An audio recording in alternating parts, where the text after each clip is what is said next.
Howdy, chumers and shroomers. Cyberpunk 2020 here with a fresh channel that I created to share my experiences with Cyberpunk 2077, the newly released game from CG Projekt Red. This is my first video in the series discussing or comparing the game. Today I would like to present annoying user interface details and their differences between Cyberpunk 2077 and The Witcher 3, a masterpiece from the same developer studio. First of all, I'd like to say that the user interface of Cyberpunk 2077 seems just like a copy-paste from The Witcher 3, being extremely similar to it. In both games, upon entering the menu, you have a list of sub-menus leading to various options. The item inventory screen looks similar, same with item descriptions, item stats, and other information about your character. Despite the similarities between user interfaces of the two games, everything seemed to work just a little worse in Cyberpunk 2077 than in The Witcher 3, and I'm going to explain exactly how. Before I move to the details and differences, let me acknowledge that some improvements in the UI have been made. For example, they did not put all quests on the map. In The Witcher 3, one needed to use mods to see all of them on the map, but now it's an option by default, which is very convenient for gameplay. Also, now a player has an opportunity to escape almost any conversation at any moment, which wasn't that annoying in The Witcher 3, but still a good option to have. However, some less favored features of The Witcher 3 remained in the game. Just when you got used to double escaping from the menu in The Witcher 3, Cyberpunk 2077 doubles down on it, and now you need to triple escape from some options, because you don't really remember how many escapes you need to do from certain sub-menu option. It will often lead to going into the global game menu. In both games, moving the map in a fast travel screen can accidentally lead to jumping into an unwanted location.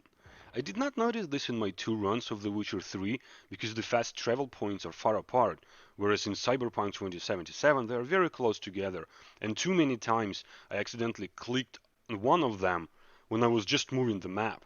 In addition, in Cyberpunk 2077, this will lead to a lengthy loading screen, just for you to jump back and wait again, but I will focus on loading screens later. Once a quest is tracked, there is no way to untrack it. This leads to always having annoying directions to go somewhere you don't want to go, or other visual artifacts. At least in Cyberpunk 2077 there is a way to avoid that by choosing a quest full on the hill. The quest has multiple locations and does not have any tracking system for you to follow. Okay, let's move on to the main portion of this video. First thing you'll notice when you start playing Cyberpunk 2077 is its loading screen times. I'm a little bit conflicted how I feel about this, because it has positive and negative aspects. On one hand, I dislike that I cannot skip intro messages and it takes forever to get to the game menu. On the other hand, the game loads surprisingly fast, much faster than The Witcher 3. But this loading time is extremely long during fast travel. I compared the time it takes to fully load The Witcher 3 and Cyberpunk 2077, and the differences is very apparent. Cyberpunk loads in 38 seconds, but The Witcher 3 does the same in just 22 seconds. Fast travel times are 15 seconds versus 3 seconds respectively. I don't understand why the game loads so fast, but fast travels so slow. Maybe the game preloads during those non-skippable messages, but in any way, I wish fast travel was faster and the messages skippable at the beginning, just like in The Witcher 3. My next points will relate to the game's menu and some of the gameplay features.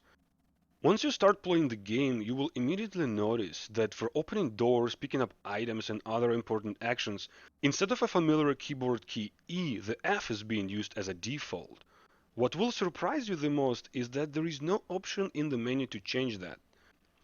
Quick search online will tell you how to fix that, although as a consequence you will not be able to assign the F key to any action. Speaking of default key bindings, I was going to make a point that in The Witcher 3, pressing the I key loads your inventory, while in Cyberpunk 2077 it only enters the main menu.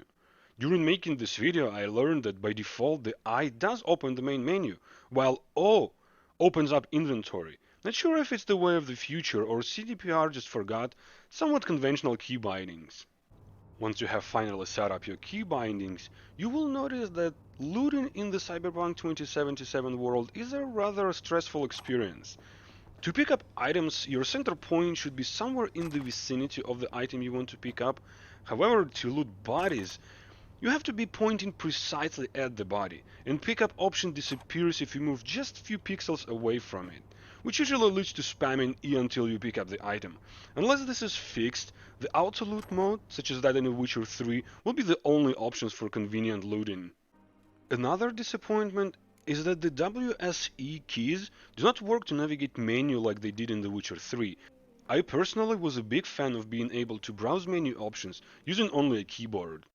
Another useful feature in The Witcher 3 is that during dialogues, options are numbered, and to select one, a single press of a corresponding number is needed. I set up side buttons on my mouse to correspond to numbers 1 through 6, and I was able to participate in dialogues using only my mouse. In Cyberpunk 2077, this doesn't work, and you need to scroll through options with the mouse and select them with the keyboard. How's this work? Next point Any in this punk off the section is street about can shards waltz in in their here, grab order. some To complete some quest steps, reading data shards is required. However, the way they are presented in the list is nothing convenient, being at the very bottom under section with no name. Another small feature that was great in The Witcher 3 but doesn't exist in Cyberpunk 2077 is autosaves. And I'm not talking about the mission autosaves, I'm talking about regular periodical autosaves. Playing The Witcher 3 on Death March, I was risking being killed by powerful enemies and set up to autosave the game every 3 minutes, the shortest time allowed. A similar feature will benefit Cyberpunk 2077 for the same exact reason, but alas, it's not available. I am a big fan of quick hacks and use them very often. Check out vids on my channel. It is very important for me to properly set up the order in which quick hacks appear in my submenu when I'm trying to hack somebody. Unfortunately, the order of hacks in the menu does not correspond to the order of hacks in your cyber deck. This is very frustrating. It took me some time to learn exactly what determines the sequence of quick hacks in your hacking menu. It is simply the order in which you added them to your cyber deck, and not the order in which they are in a cyber deck. The worst part is that there is no way of telling just by looking at your cyber deck which quick hacks were added first or last. So if you want to order your quick hacks the way you want, you need to unequip them all and then add them in the order reverse to the one you want them to appear in your hacking menu. Confusing, right? Especially considering the fact that there is no simple way to unequip items in the game. The only way to unequip your quick hacks is to go to a Netrunner shop and install any other cyber deck and then install yours back. It will have no quick hacks in it. Imagine if in The Witcher 3 the order of signs changed whenever you upgrade a sign. This would have been a total mess. Now let's get to the inventory menu. I don't know how about you, but inability to unequip your armor or weapons feel really annoying. We had no problem unequipping those items in The Witcher 3, and I'm not sure why CDPR decided to remove this option. The easiest way to unequip your items is similar to what we did with the Cyber Deck. Basically, you equip everything that you don't need, and then just go sell those. It will ask you whether you really want to sell those items, you do, and this is the easiest way to remove everything. After each mission, I usually go to my inventory to check whether I got a superior weapon or armor to those that I have. If I'm looking for a better sniper rifle, for example, the item comparison window always blocks half of my list, so in order to look through it, I need to scroll twice. One for the left side and one for the right. I did find a solution for this, scrolling in this tiny region here, but now you don't have item comparison. Annoying, right?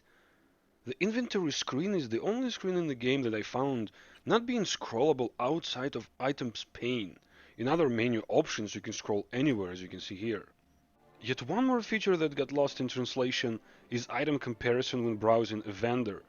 The feature was helpful in The Witcher 3 and yet is missing from Cyberpunk. Let's finish up with the inventory page. What is up with item sorting here?